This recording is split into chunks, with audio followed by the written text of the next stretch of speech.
Amitié, fidélité. Ce sont les deux mots de ce voyage impérial.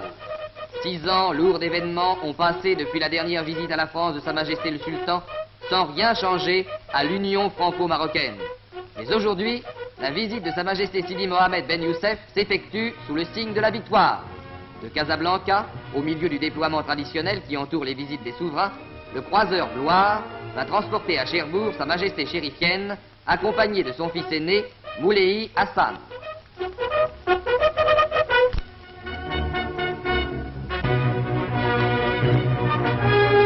Devant l'escorte de destroyers est apparu le croiseur Lorraine qui salue rituellement l'impérial passager.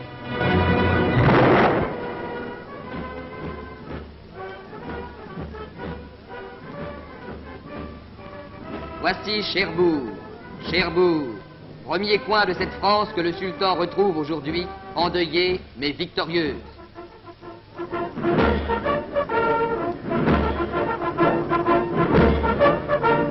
Sur le quai, M. Jacquinot, ministre de la Marine, et M. Gabriel Puot, résident général de la République française au Maroc, sont venus attendre le sultan.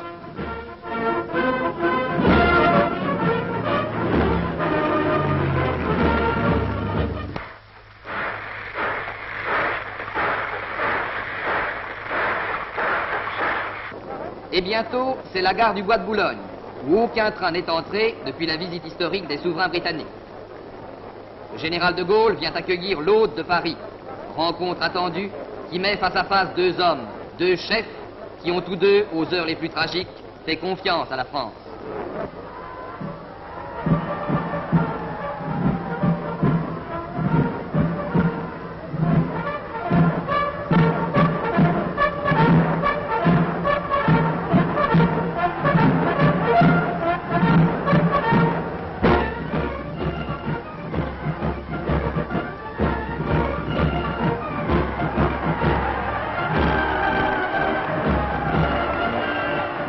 Le premier geste du sultan est justement le geste de cette foi française.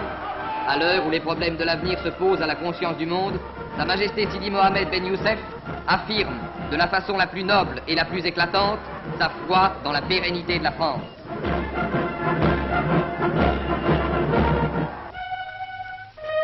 À l'Arc de Triomphe, sur la tombe où dort le soldat de 18, il vient s'incliner. C'est dans cet hommage silencieux l'union de ceux, Marocains et Français, qui se sont battus contre le même ennemi, qui ont gagné la même victoire.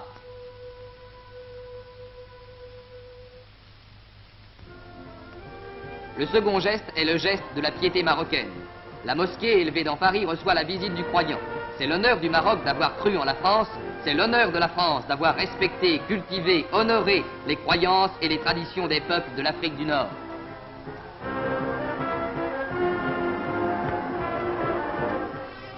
Après ces gestes symboliques, premier contact personnel. Au pavillon d'Armenonville, au Bois de Boulogne, le sultan assiste à une réception intime donnée en son honneur par le comité France-Maroc, dont chacun connaît l'œuvre immense de compréhension mutuelle accomplie dans les deux pays.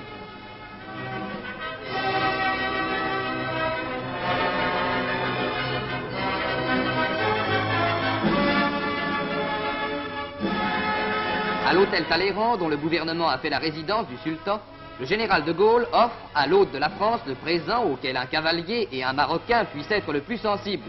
Un magnifique pur-sang, descendant authentique des 3 chevaux arabes importés en Angleterre au XVIIe siècle et dont sont issus tous les pur-sangs du monde.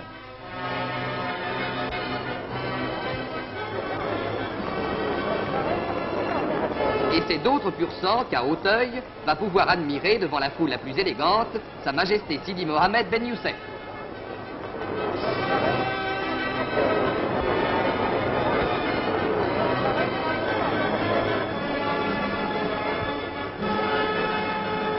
Huit des meilleurs cracks français vont disputer sur 6500 mètres semés de 12 obstacles l'épreuve la plus dure du continent, le Grand Slip, doté d'un prix de 1 million.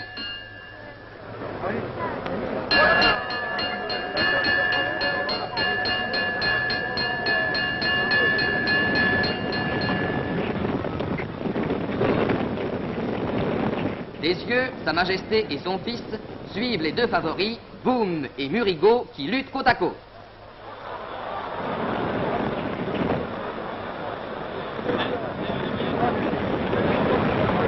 l'intermédiaire des tribunes, Boum saute en tête devant Murigo. Tout le monde passe. Chose inhabituelle, l'épreuve tout entière se déroulera sans une seule chute.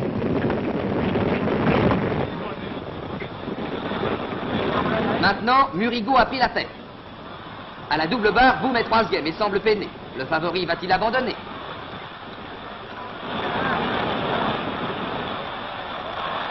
Mais voici la rivière du 8. Boum a repris de la vitesse et saute en seconde place. Dans le dernier tournant, Boum a repris une forme étincelante. Il démarre, il triomphe et enlève la grande course de l'année.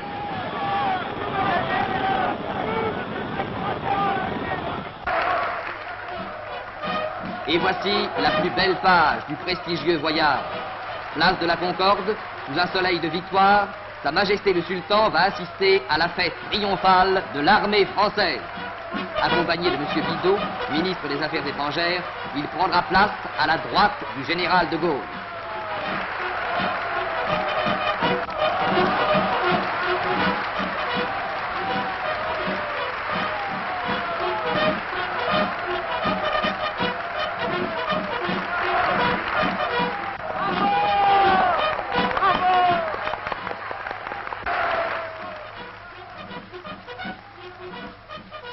Personne n'a oublié les déclarations de fidélité faites en 39 et 40 par le sultan aux heures les plus tragiques et les plus tristes, au jour de l'entrée en guerre et au jour de la défaite.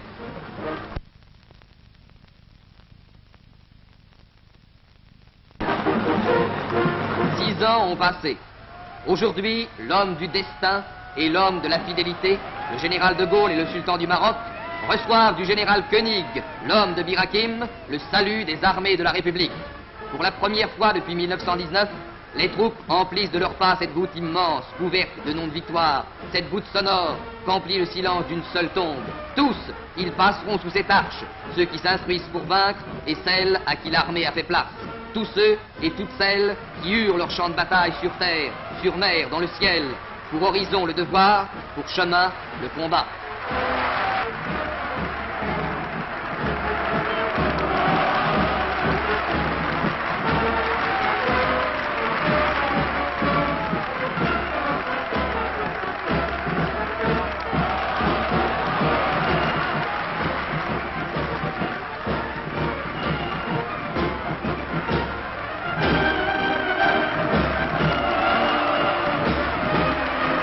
Dans la masse des unités diverses qui descendent cette voie triomphale, voici qu'apparaissent les tabors marocains qui précèdent de peu la Légion.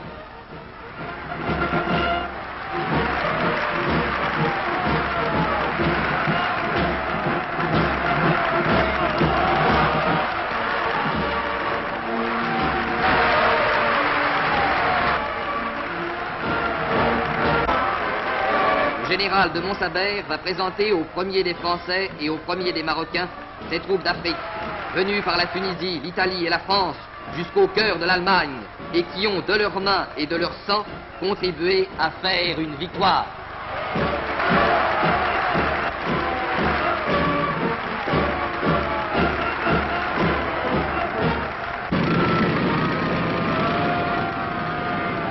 Sous le toit de l'aviation, voici Leclerc, qui, avec ses chars venus d'au-delà du désert, redescend les Champs-Élysées qu'il parcourut voici près d'un an, au jour de leur libération. « 18 juin de la victoire. Il scelle dans la gloire cette union de deux peuples et de deux nations, scellée déjà dans la guerre, dans la prospérité et dans l'épreuve de la défaite.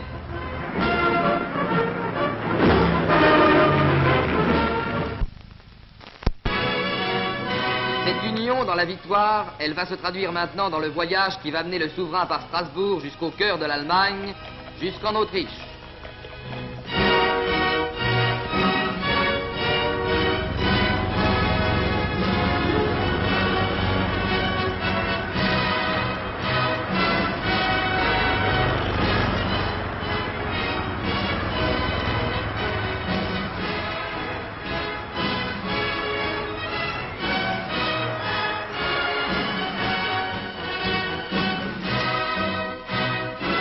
Accompagné de M. Bollaert, préfet régional de Strasbourg, le sultan traverse le Rhin, dont ses troupes ont, aux côtés des unités françaises, forcé le passage.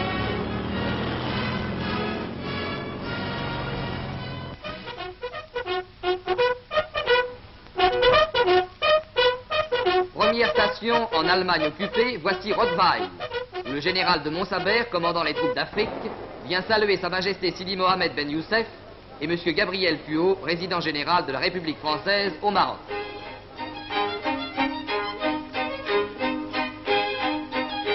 En l'honneur de l'impérial visiteur, les paysans allemands ont préparé une fête et exécutent les vieilles danses masquées qui marquent traditionnellement dans ce pays le solstice d'été.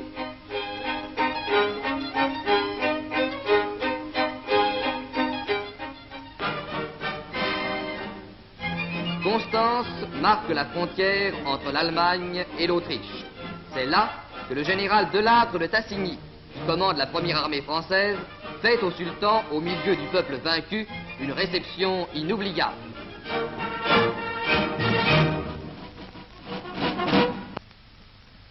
Et le sultan retrouve ici, sur une terre domptée, les fils de son pays, parmi les troupes qu'il récompense de leur valeur militaire et de leurs souffrances passées.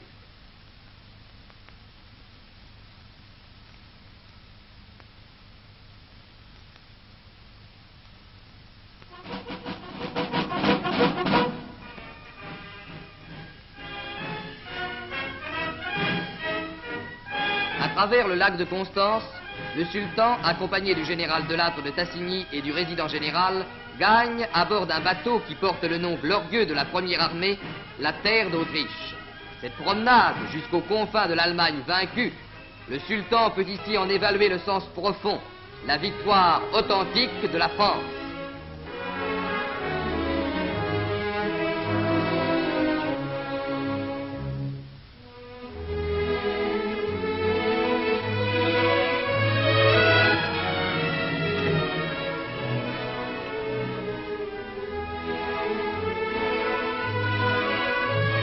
Bregenz fait face à Constance. Ici, nous sommes sur la terre autrichienne, sur cette terre qui fut la première victime de la rapacité allemande. Et c'est une sympathie heureuse qui accueille ici le chef du peuple marocain. Ce n'est pas seulement à la victoire de la France qu'a participé le peuple marocain, c'est aussi à la libération de l'Autriche.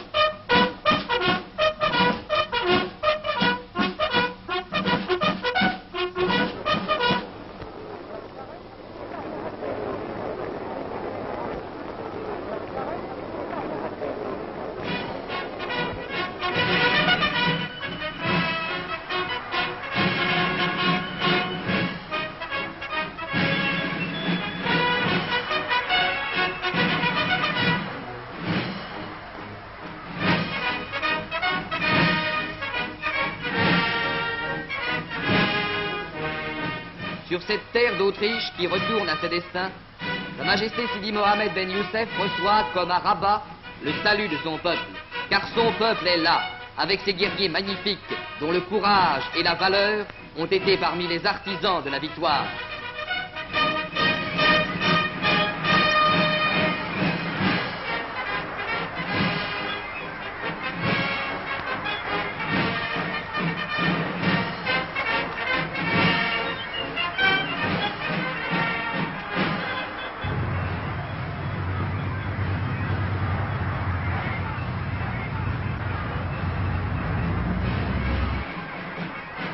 Et dans la nuit, c'est au milieu d'une fête de lumière que le souverain regagne Constance.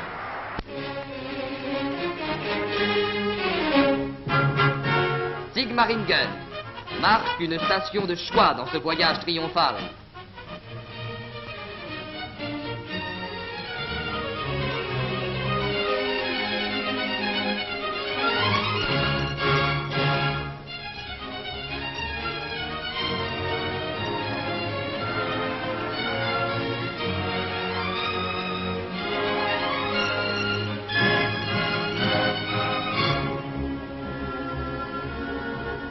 les salons de ce château qui fut le berceau des empereurs d'Allemagne, dans ces pièces hantées hier par le délire germanique, c'est la France, aujourd'hui, qui reçoit un hôte respecté.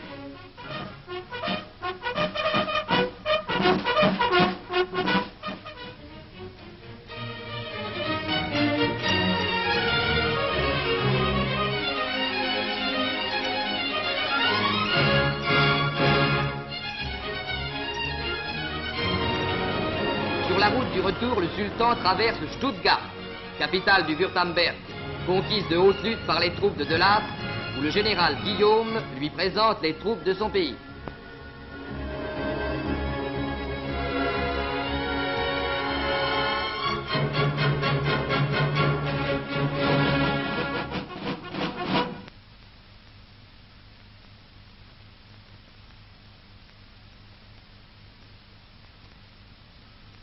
En remettant aux soldats de sa race, chez l'ennemi vaincu, des décorations françaises, le grand chef musulman confirme cette œuvre constructive de l'amitié de deux peuples, cette création continue dont les résultats couronnent les efforts de Lyautey et de ses successeurs.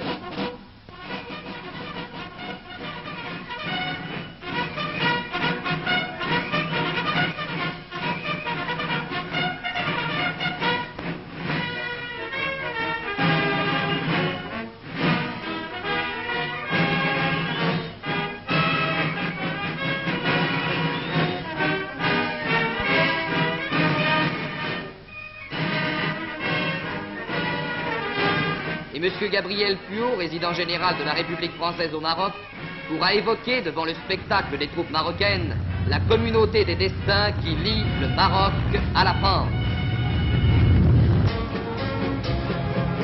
Retour en France.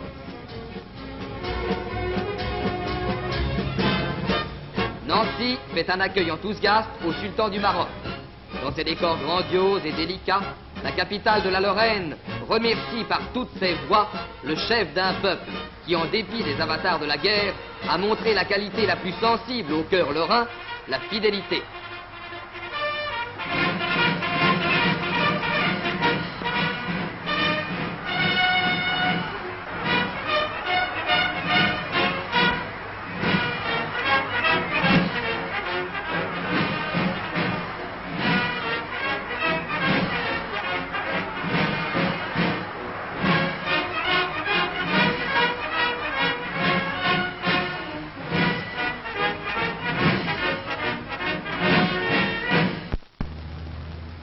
C'est la même qualité qu'acclament les populations du centre de la France lorsque Clermont-Ferrand et toute l'Auvergne reçoivent à la fois la visite du chef français et du chef marocain. Dans ce pays où se dressent les plus vieilles montagnes d'Europe, le sultan entendra battre le cœur du vieux pays français, cœur qui n'a jamais su battre au long des siècles que pour les grandes causes et qui a placé au premier rang l'honneur et l'amitié.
Clermont-Ferrand marque dans ce voyage l'attachement de la France au chef qui lui a rendu son avenir et son espérance. Après les dures épreuves imposées par 4 années de deuil, la nation retrouve peu à peu ses moyens et ses forces de grande puissance. Le président général, M. Gabriel Puot, sous la haute approbation du sultan, pourra transmettre au Maroc ce message revigorant.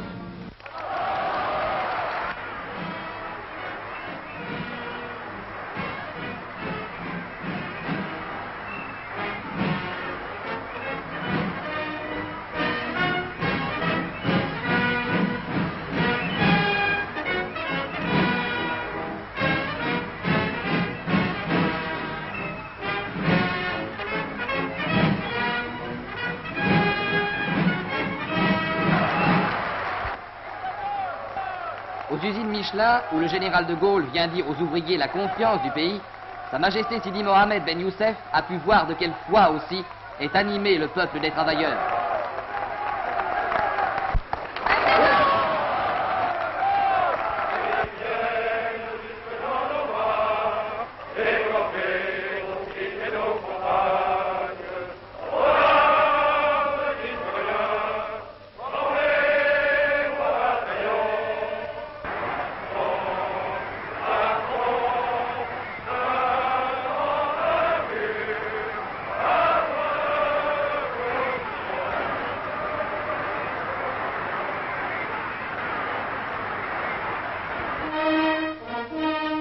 Et maintenant, c'est, le long des routes d'Auvergne, une course rapide à travers villes et villages, où les populations respectueuses regardent passer le cortège fugitif.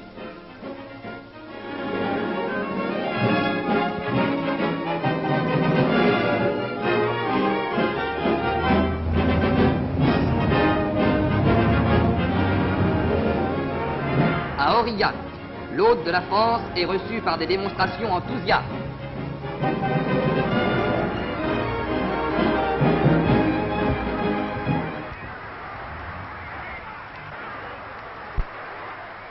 Avec le général de Gaulle, hommage aux morts de la guerre, aux morts de la résistance à ce régime de pillage et de sang instauré par les Allemands, le sultan ira s'incliner devant le monument aux morts. Pieuse pensée qui touche au plus profond le sentiment français.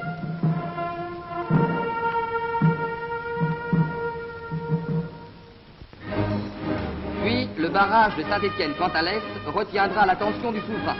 Cet énorme ouvrage, l'un des plus modernes du genre, a été achevé en dépit du manque de matériaux sous l'occupation. Il sera l'un des piliers de l'armature hydroélectrique de la France de demain. C'est sur son modèle que naîtront au Maroc plusieurs barrages qui permettront de déverser sur les campagnes le flot d'une prospérité nouvelle.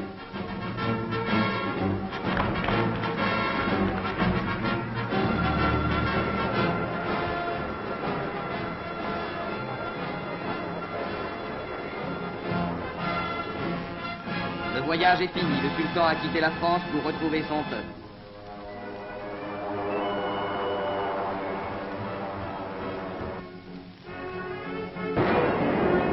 À Casablanca et à Rabat, ce peuple est là, qui se presse pour l'accueillir. Le voyage est fini, mais ces images ne quitteront plus l'esprit de l'impérial visiteur. Ces images de France, ces images d'Allemagne, lui restent comme un impérissable souvenir. Ces heures inoubliables, dans le rayonnement doré d'un Paris de victoire, dans le chaos vaincu des villes d'Allemagne, dans le bleu d'un lac autrichien, elles resteront dans sa mémoire comme le témoignage d'une union franco-marocaine, conçue naguère dans la raison, établie plus tard dans la confiance, scellée dans le sang d'un même combat, et aujourd'hui, à la lumière d'une victoire commune, tournée vers le même avenir.